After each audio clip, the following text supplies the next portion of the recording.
Assalamualaikum warahmatullahi wabarakatuh.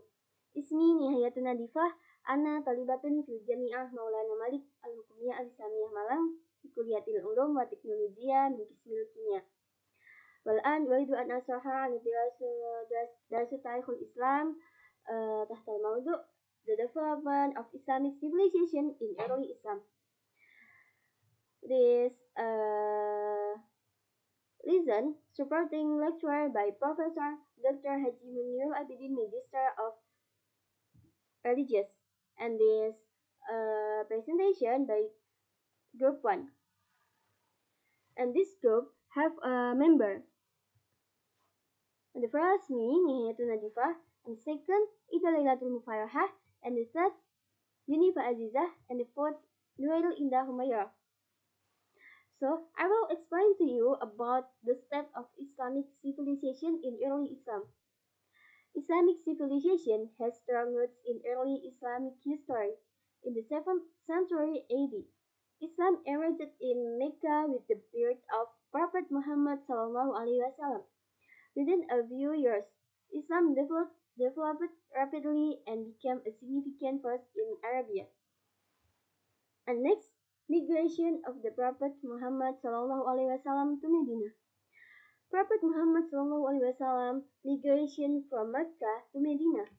This is namely Hijrah. This Hijrah was a turning point in Islamic history and the beginning of the establishment of the first Islamic state in Medina. Prophet Muhammad SAW built a strong Muslim community and regulated relations between Muslim and non-Muslim throughout the constitution of Medina.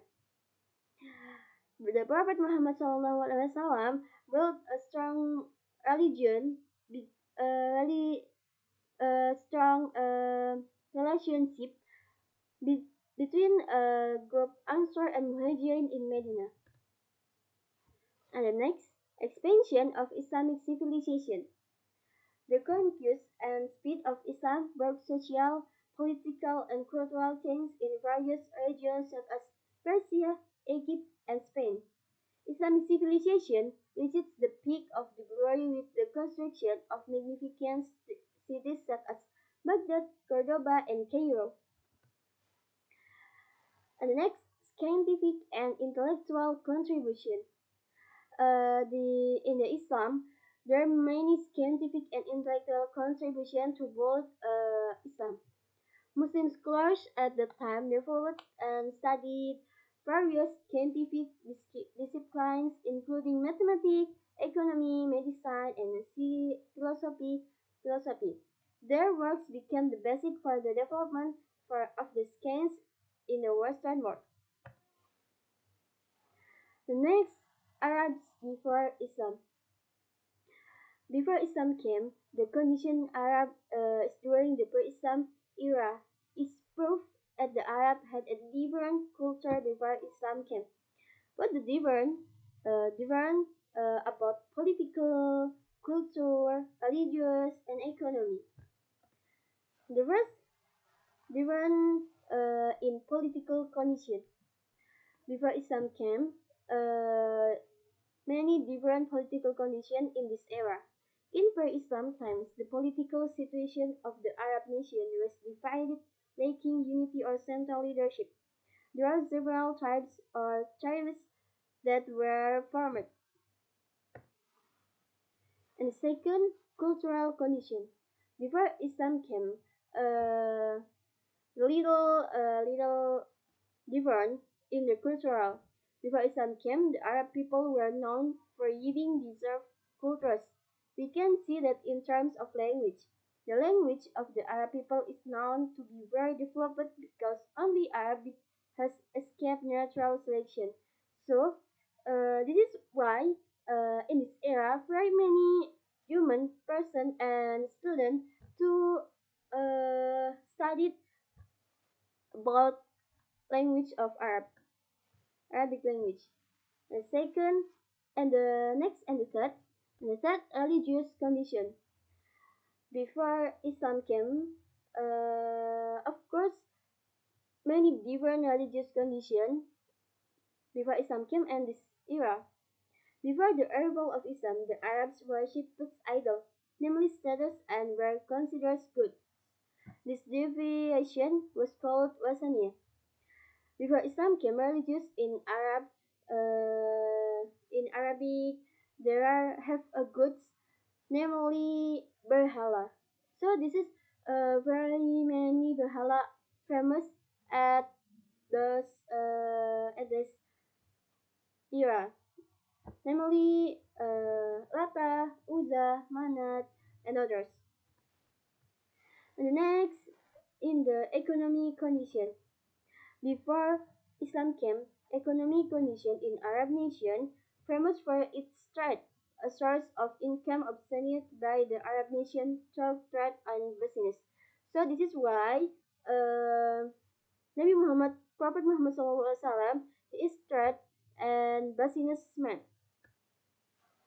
And next, the period of the Prophet and his jungle. By the time Hes was 10 years old, he was used to meditating in his Hira cave. On the 7th of Ramadan, 60 and 11 AD, almost 6011 AD, Allah's first revelation came down, namely Surah Al-Alaq verses 1 until 5.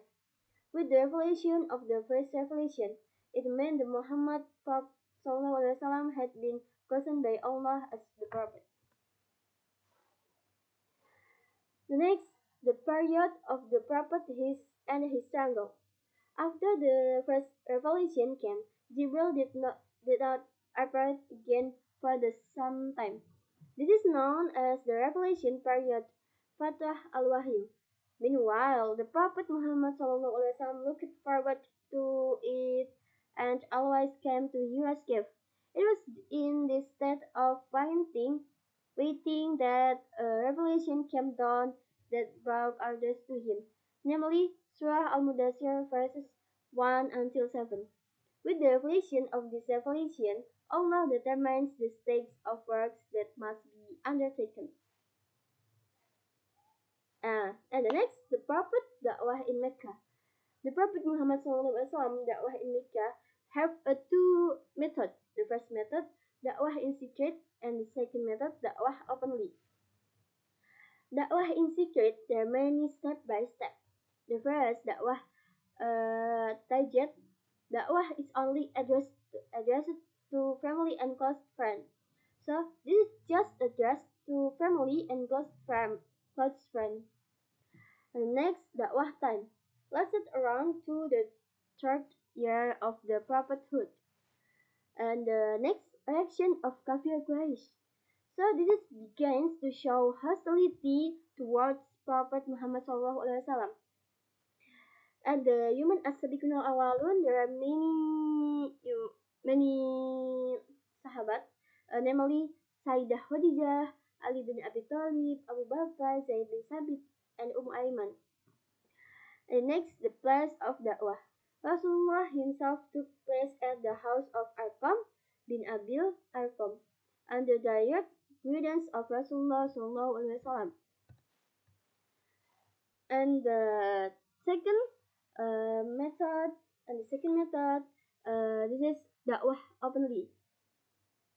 The first, addressed to all Bani Abdul Muttalib. And the second, this was done openly after Allah revelation came down in Surah Al-Hijr verses 94 until 95. The Quraysh infidels started to persuade the Prophet with wealth and women, but the Prophet refused. The Quraysh infidels began to commit acts of violence and persecution. And the five, boycotting the Bani Hashim and Bani Abdul Muttalib families lasted for about 3 years. And the sixth, the companions were urged to emigrate to Habasha. This was the first emigration of the Muslims. The next, Da'wah openly. 7. Two powerful figures from Quraysh converted to Islam, namely Hamzah bin Abdul Muttalib and Umar bin Khattab. And in the 10th year of the prophethood, the death of the prophet uncle Abu Talib, and 3 days later Sayyidah Khadijah also died. And the ninth, The Prophet took the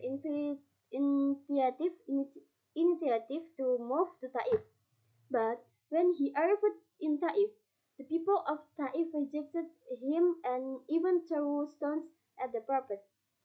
And last, in the same years, Allah asked the Prophet to comfort him who was in sorrow.